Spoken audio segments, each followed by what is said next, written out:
Good morning. Today we go into another session of our spirituality classes and we continue with our guide, Howard Thurman. Like in our previous sessions, when we read his pieces of reflection, very deep in thinking, we draw from his insights and place it side by side to our daily experience. So, in our session today, we are going to treat the theme of we spread our lives before thee. We spread our lives before thee. And it is a reflection that speaks to the human journey in life from beginning through the course of life and our existence back to the time of quiet. And in that time of quiet, the encounter with the divine, our higher power. So we're going to listen to Howard Thurman and then draw insights, draw some reflection from his insights. And I beg to read from his own words before we continue with our reflection. I hope you're having a good day and thank you for joining us today in this particular reflection series. We spread our lives before thee. The story of our lives is the old story of man. There is the insistent need to separate ourselves from the tasks by which our days are surrounded. The urgency within us cries out for detachment from the traffic and the complexities of our involvements. There is the ebb and flow of anxiety within us because always there seems to be so little time for withdrawal, for reflection.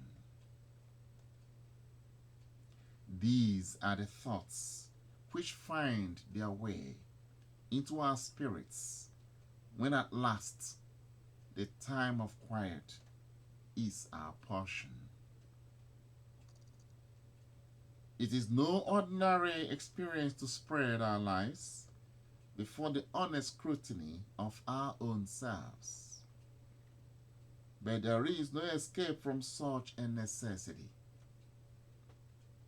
The obvious things in our lives we pass over, taking them for granted. This may be a source of weakness and despair. Deeply are we aware of limitations in many dimensions of our lives. We are conscious of the ways in which and by which we have undermined the light, the truth that is within us.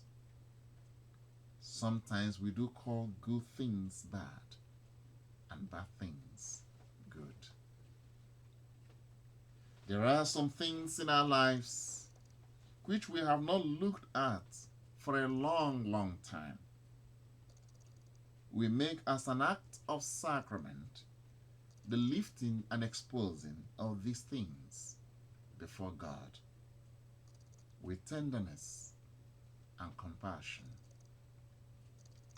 There are some things within us that are so far beneath the surface of our movements and our functioning that we are unmindful of, not only of their presence, but also of the quality of their influence in our decisions, our judgment, and our behavior. In the quietness, we will we will their exposure before God, that they may be lifted to the center of our focus, that we may know what they are and seek to deal with them in keeping with our health and our innermost wisdom. All of the involvements of our lives in family, in primary community relations, in our state and country, and in the far-flung reaches of the things that we affect and the things that affect us in our world. All of the concern that is ours for various aspects of the things that affect us and that we affect, these we spread before our own eyes and before the scrutiny of God.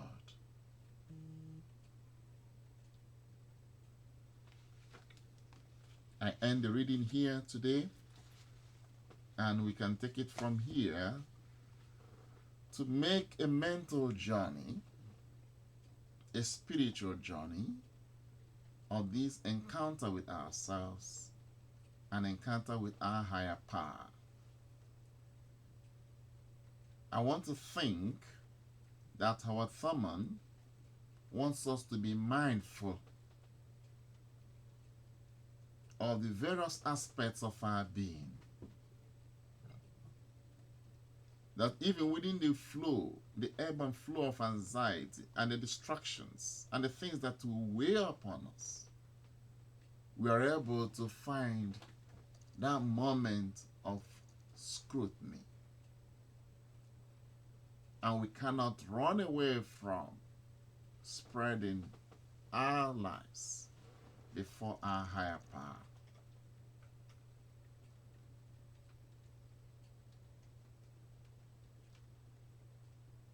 I was listening to a story one of the chaplains shared this morning in our morning huddle about someone who had to find, with some degree of anxiety,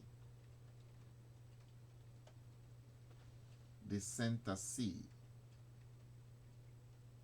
her center C in playing the piano, because she had over the years learned to play the piano with a particular kind of piano that was not too perfect, that was overused.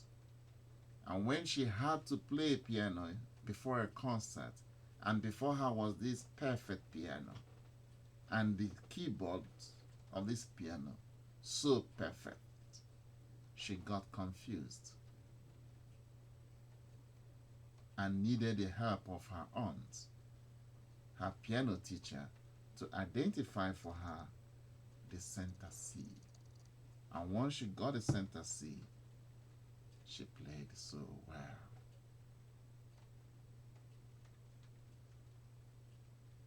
In our life, in the journey of life, it will be interesting to find our center C. And that is exactly part of what Howard Thurman wants us to think about when he says, we spread our lives before thee. If we find our center C to the one we spread our lives, then we can now begin to function and flow. We begin to be more accountable to ourselves and to him. So he discusses more or less the inevitable path that man's life goes. He calls it the insistent need to separate ourselves from the task by which our days are surrounded. Because a lot of things can so becloud our vision, our moment. We can't find the center C to flow. And if you cannot find the center C, how do you get the reading of the music you want to play? If you cannot find a center C, there will be confusion. and lack of engagement, appropriate engagement. And the audience will be waiting for you to listen to your expertise, and you become unable to provide. It happens in us. So that call, self-call, I call it self-call because you have to call yourself to the right place to be able to find your center C, to be able to spread your life before your higher power, to be able to function in relationship with another. We choose and pick what to do. We choose and pick what to avoid in this journey of life. So that ebb and flow of anxiety within us, because always there seems to be so little time for withdrawal, for reflection. We find ourselves so busy and preoccupied that we hardly have time for self-examination. The Greek popular philosopher Socrates says to us, an unexamined life is not worth living. How do we reconcile this to that center C? When we do things without mindfulness, the attention we give to find the center C helps us to begin to play the keyboard, to find our rhythm and harmony, and to get the right music for the audience. But if we do things zigzag, without caring, without minding, we can be playing off key. So the idea of an unexamined life is not worth living takes us back to that, to be mindful of every step of our lives. We struggle with these thoughts because we tell ourselves we know when we are getting it right most of the time and when we are running off course, when things are not flowing, when you can't get a grip of things, when things are not working out in harmony with your well-being, something is not quite right. You seem to be disengaged. Something is not quite right. So we struggle with this anomaly. And if we don't take time, it continues to be an evolution into the time of quiet, the time of eternal sleep, the portion of death that awaits all humankind. And I don't think it is what we want for ourselves, to flow without purpose in the stream of life, or to flow and swim and enjoy the ride with a purpose. Because he understands the struggle we have in this journey. And he says it is no ordinary experience to spread our lives before the honest scrutiny of our own selves. But there is no escape from such a necessity. As long as we keep kicking the bucket, kicking the ball,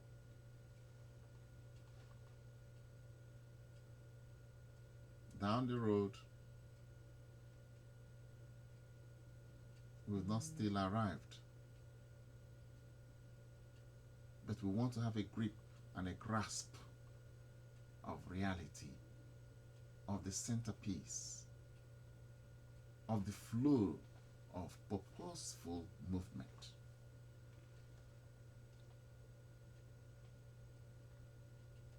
He says, No matter how challenging we may perceive this process, it is imperative for our well-being to scrutinize the self in the overall picture of human journey. Making the journey of life purposeful invites for self-examination.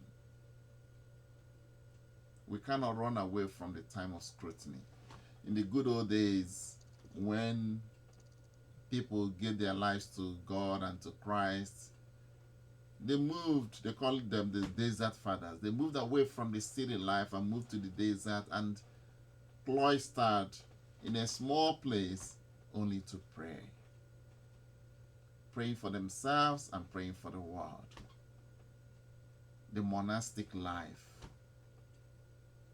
The great desert fathers who wrote wonderful classics that have continued to influence our relationship with God, our understanding of the scripture, our understanding of the gospel of Christ, our understanding of what life means, our understanding that all that glitters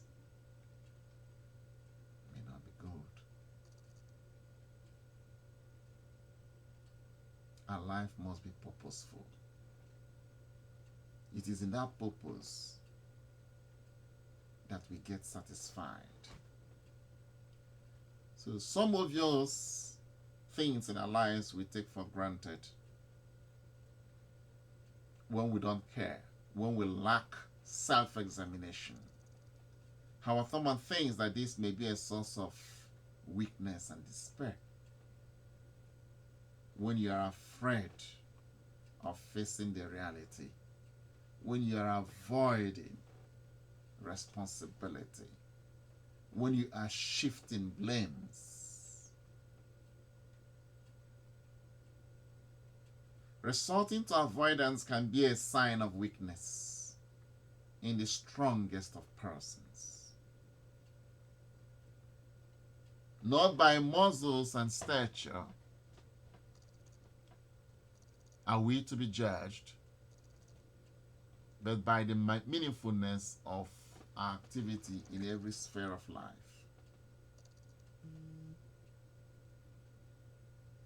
Not because I am old enough to be an adult, not because I have done this and that over life, not because I have 2, 3, 4, 5 children, not because I am in my second or third marriage or even in my first marriage. These things do not make for maturity. They do not make for the real sense of being an adult. Howard Thurman is asking us to be much more scrutinizing of ourselves and our actions so that it can sync with our well-being.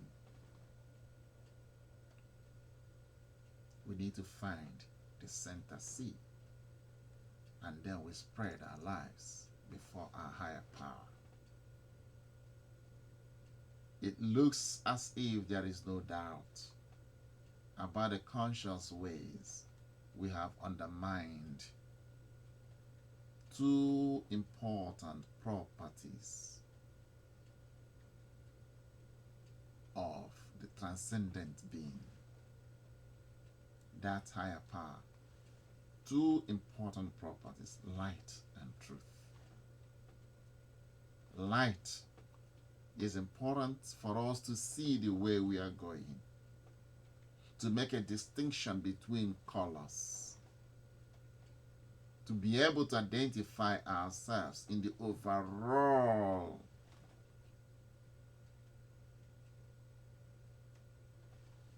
flow of ebb and flow of anxiety. And truth.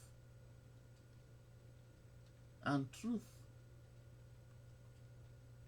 Howard Thurman wants us to think of this light and truth, that they are within us.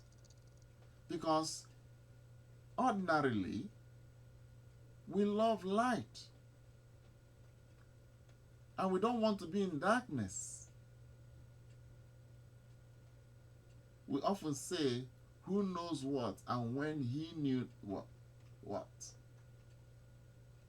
So when you are unrevealing, when you are living a hidden life, people tend to be suspicious of you.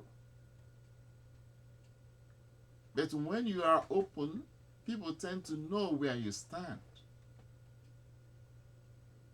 The light illuminates. Without the light, you wouldn't see me. Without the light, we wouldn't see night and day. Without the light, we wouldn't make choices of colors and things in their distinctive features. So we have the light in us.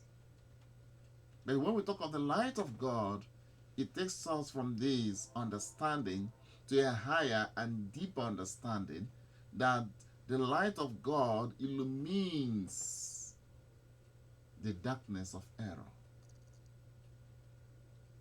And why is there error? Darkness and error go together. Light and truth go together. Another important property of this transcendent being is the truth. For those who are Christians, Jesus, the Master and Lord, says, I am the light and the truth and the life. Ego sum, via veritas et vita, as the Latin would say. I am the light and the truth and the life. So what is the truth? Within us, we seek truth. We don't want our friends to tell us lies. We don't want to be seen as people who tell lies. We go for the truth. We tell people, tell us what you know. We ask people, what is the truth? What is the true position of things? Because truth brings peace. It helps us to understand. It helps us to take the right decisions. We love truth. You love truth. But then, are we apostles of light and truth? Are we ambassadors of light and truth? We know what is wrong when we say it. And we don't like falsehoods. So this is a choice we make against the supreme properties of being when we deny the light and the truth within us. It is a choice against the supreme properties of living. But that should not be the case. Even when we arrive at such attitude as careless, prompted by some circumstances, it still suggests a conscious preference over the sublime properties of meaningful life. It still suggests a conscious preference that even when we want to deny it, we still go for it by and by, which shows how important those properties are in our lives. These are evident when we call the good things bad and bad things to be good. When out of ignorance we juxtapose reality, what happens? I'm imagining what process does our mind relate to in arriving to false things. When we deny the light, when we deny the truth, what is going on in us. When we consciously do that, you can call it ignorance. But when we consciously do that, there is more to it. When by mistake we call good things bad and bad things good, that means we have not been informed, well informed, or well tutored. Something is not quite right. But when we purposely choose the darkness and choose error, and we are basking in the inglorious dance of error, what happens? Prejudice, denial. It becomes a moral question, and it leads to what? Rebellion. Our spirit will continue to rebel against us because we are losing the harmony. We are losing this center C. Maybe, as Howard Thurman would say, there are some things in our lives we have not looked at a very, very long time. Maybe there are things in our lives we are suppressing and denying. There are things about us we don't want people to know. The things we sweep under the carpet, the things we suspend and procrastinate, the things that open up bitter memories, wounded memories of our mistakes and careless actions, the things that shame us. Those are the only reasons why we may choose darkness and falsehood and not light and truth. But what will it look like if we make of such things an act of sacrament? These hidden, secretive things, these anomalies, these embarrassing stories and narratives of our lives, what will it look like if we make them sacraments before our God? How about exposing them before God? Do we have the humility? Do we have the understanding? Do we have the grace?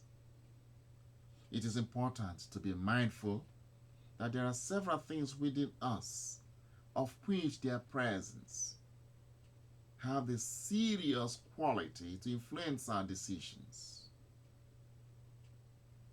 our judgment as well, and our behavior, our sense of direction. All these things influence it. If we keep hiding, suppressing, it influences what we do, what we say, how we present ourselves. Again, I want us to look at our social locations, persons and places we associate with, values and plans we have placed for ourselves, as well as the things we prefer to consume mentally and otherwise. These are serious factors of influence. They affect us. Howard Thurman suggests that we present all of these before God as the center focus. In doing so, we may know what they are, because the light of truth, the light of God, will shine upon them to reveal their true nature. And then we can now seek to deal with them. And how we seek to deal with them will now impact our wholeness of mind and spirit. Bring forth all of your involvements, your life, your family, your community relations, your worries, your mistakes, your preferences, all of them, bring them forth. The things we influence as well as the things that influence us. Let us spread it before his seeing eyes, all seeing eyes. Let us spread all of these before the scrutiny of God. And when we spread it before God, what happens? What do we see? We see ourselves. We see our true nature. Let us find the sea, the center sea, and begin to flow in harmony as we spread our lives before our higher power. Thank you for listening. Thank you again. And I pray that the immortal God, the higher power, may bless us and help us to find him. You have a blessed day and week. Bless you. Chaplain Martin. See you again, same time next week.